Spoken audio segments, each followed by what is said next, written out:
College போனாங்கன்னு தான் நினச்சிருந்தேன். 11:30க்கு மேலே தான் இந்த மாதிரின்னு சொல்கிறாங்க, ஆக்சிடென்ட் ஆயிடுச்சு. இன்னொரு பையனுக்கு வந்து முதுகில் அடிபட்டதுனால அவனுக்கு உடனே ஆப்ரேஷன் பண்ணி பசங்க ட்வின்ஸ் சார், விக்னேஷ் குமரேஷ். விக்னேஷ் தான் இப்போ அடிபட்டுருக்காரு. இன்னொரு பையன் ஃப்ரெண்டை கூட்டிகிட்டு தான் வந்திருக்காங்க. காலேஜ் காலையில் கிளம்பி போயிட்டாங்க 7 மணிக்கெல்லாம். பேட்டரி வண்டி தான் கொடுத்து விட்டாங்க. பேட்டரி வண்டியை வச்சுட்டு இன்னொரு வண்டி எடுத்துகிட்டு வந்து அந்த வண்டி இன்னொரு இடத்துல வச்சுட்டு வேற வண்டி எடுத்துகிட்டு வந்திருக்காங்க. காலேஜ் போனாங்கன்னு தான் நினச்சிருந்தேன். 11:30க்கு மேலே தான் இந்த மாதிரின்னு சொல்கிறாங்க, ஆக்சிடென்ட் ஆயிடுச்சு. அதுக்கு பிறகு புறப்பட்டு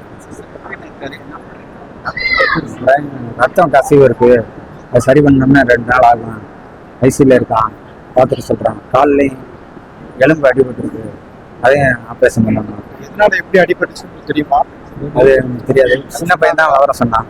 சின்ன பையன் சொன்னா முன்னாடி 2 வண்டியில் வந்திருக்காங்க, பின்னாடி வந்த வண்டி இடிச்சதுல அப்படியே கவுண்ட் இதாயிருக்காங்க. அது சொல்லியிருக்காங்க. நாங்கள் ரத்தம் வந்து உரையிறது நிற்கணுன்றாங்க சார். அது இது பண்ணாக்கா முடியும், 48 மணி நேரம் ஆகும் அப்படின்றாங்க. இப்போ இன்னொரு பையன் எப்படின்னா, இன்னொரு பையனுக்கு வந்து முதுகில் அடிபட்டதுனால அவனுக்கு உடனே ஆப்ரேஷன் பண்ணி ஆகணும். 2 பேருமே ஒரே காலேஜ். ஒரு நீங்க என்ன பண்றீங்க? பால் கடை, பால் கடை.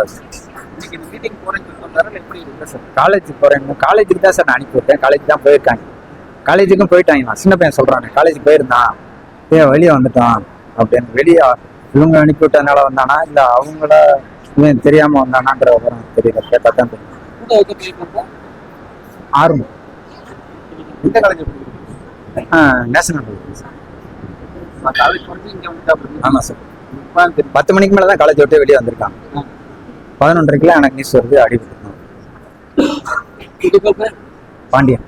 செய்திகளை உடனுக்குடன் தெரிந்து கொள்ள கீழ்கண்ட கேபிள் மற்றும் டிடிஹெச் நெட்வொர்க்குகளில் எம்நாடு செய்தி தொலைக்காட்சியை காணுங்கள். பாதகம் செய்பவரை கண்டால் நாம் பயம் கொள்ளலாகாது பாப்பா. மோதி மிதித்து விடு பாப்பா, அவர் முகத்தில் உமிழ்ந்து விடு பாப்பா. அண்மை செய்திகளை உடனுக்குடன் தெரிந்து கொள்ள இணைந்திருங்கள் எம்நாடு தொலைக்காட்சியுடன்.